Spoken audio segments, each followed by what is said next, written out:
Bread का बहुत ही मज़े का मीठा लेके आई हूँ। आप इसको ब्रेड की रसमलाई भी कह सकते हैं। बिल्कुल फ्लेवर वाइज जो है ये रसमलाई जैसी होती है, लेकिन रसमलाई को हम बनाते हैं ड्राई मिल्क पाउडर के साथ और इसको बनाएंगे हम ब्रेड के साथ।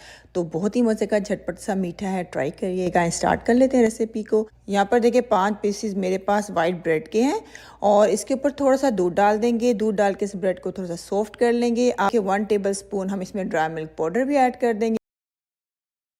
अब इसके अंदर half tea spoon baking powder डाल देंगे।